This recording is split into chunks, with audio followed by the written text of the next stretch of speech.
So hey guys, again welcome to our YouTube channel Padhai Guru, जहाँ पे हम सीखेंगे साइंस के बहुत सारे topics in a very interesting way. आज जो मैंने टॉपिक लिया है दैट इज मैटर। बहुत सिंपल सा है मैटर, और उसके हम सीखेंगे कि what are the classifications of matter. तो मैटर में अगर हम बात करें, अगर आप सब लोग जानते हो कि हमारे आसपास जो भी चीज़ें हैं वो सब मैटर ही हैं।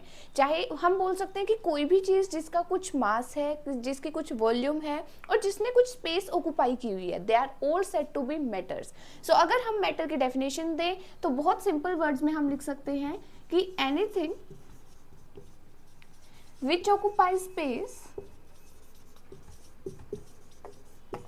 anything which occupies space and have mass is term to as matter. उसको हम मैटर बोलेंगे कि कोई भी ऐसी चीज जिसने क्या किया हुआ है, कुछ स्पेस ऑक्यूपाई किया हुआ है और कुछ मास है।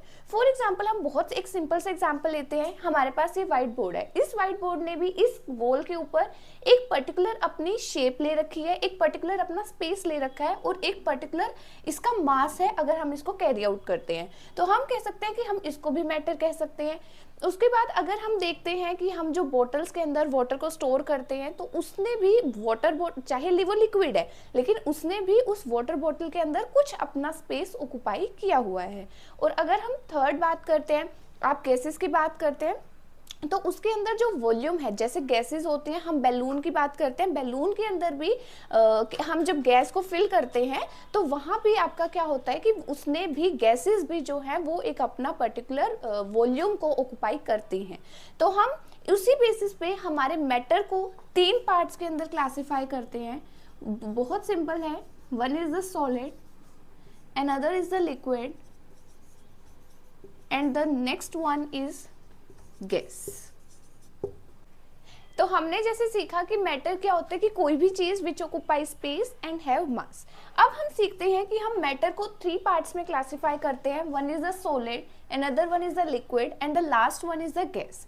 सॉलिड क्या होता है? बेसिकली सॉलिड, अगर हम एक एग्जांपल लेके समझे, आइस ले सकते हैं, बेड हो सकता है, आपकी कोई बास्केटबॉल हो सकती है, आपकी सिंपल बॉल हो सकती है, कि कोई भी चीज़ जिसको आप टच करो and you feel its mass, आप उसको मास को फील कर सकते हो। तो अगर हम साइंस के लैंग्वेज में समझें, सो सॉलिड क्या होते हैं? In which intermolecular force of attraction is very strong. जिसके अंदर क्या होता है कि जो हमारा इंटरमोलिकुलर फोर्स ऑफ अट्रैक्शन होता है बिटवीन द पार्टिकल्स, वो बहुत स्ट्रॉन्ग होता है। और ये क्या होते हैं? बहुत ज़्यादा टाइटली पैक्ड होते हैं, कि जैसे ये हमारी जो एटम्स हैं उनके बीच में कोई भी स्पेस नहीं है, वो सारी की सारी क्या है? बहुत ज़्यादा टाइटली पैक्ड हैं। तो इसको हम बोलेंगे कि बेसिकली ये हमारे पास क्या आ जाता है? सॉलिड। कि आप जैसे इस फिगर में देख सकते हो कि यहाँ पे जो पार्टिकल्स हैं उनमें कोई भी गैप नहीं है, वो पूरे तरीके से फिल्ड है।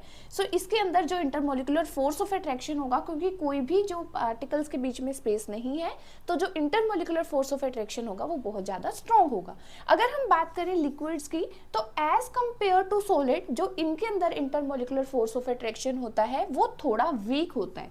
वीक देन, हम कह सकते हैं कि वीक होता है देन सॉलिड्स, बट मोर होता है किनके कंपैरिजन में?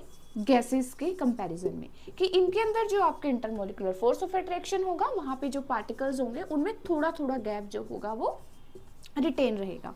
और अगर गैसियस की बात करें तो इसके अंदर जो आपके पार्टिकल्स हैं वो बहुत फार अपार्ट हैं, तो इसके अंदर जो मोलिकुलर फोर्स ऑफ अट्रैक्शन होता है वो बहुत ज़्यादा कम होता है। अगर हम और बात करें, solids have fix shape, fix mass, fix volume. Liquid, इनकी हम बोलते हैं कि पहले हमने जो डिफरेंस किया on the basis of intermolecular forces, हमने इंटरमोलिकुलर फोर्सेस के बेस पे हमने तीनों को क्लासिफाई किया। अब अगर हम यही जो है वो किसके बेसिस पे समझे, अगर हम इसी टर्म्स को, सॉलिड, लिक्विड, गैस को सिंपल टर्म्स में समझे, तो जो सॉलिड होते हैं which have definite mass and volume, जिसका एक डेफिनेट मास है, डेफिनेट वॉल्यूम है, they are said to be solid. जिसकी कोई डेफिनेट मास तो है, इसका डेफिनेट मास तो है और डेफिनेट वॉल्यूम भी है। और जो गैसियस है उनका कोई डेफिनेट शेप नहीं है but they do not have definite shape, but they have a definite and they do not also have definite volume. तो हम ये क्लासीफाई कर सकते हैं. सो अब आज के लिए इतना ही है. और थर्ड हम अगर बात करें इनके एग्जाम्पल्स की, सॉलिड का एग्जाम्पल आप कोई भी दे सकते हो, फॉर एग्जाम्पल आइस. आप लिक्विड का एग्जाम्पल दे सकते हो लाइक वाटर, और गैशियस का आप एग्जाम्पल दे सकते हो such as carbon dioxide, hydrogen, nitrogen and so many gases. So आज के लिए हमारी वीडियो में इतना ही. अगर आपको मेरी वीडियो अच्छी लगे तो प्लीज़ लाइक, शेयर और सब्सक्राइब करें. Thank you.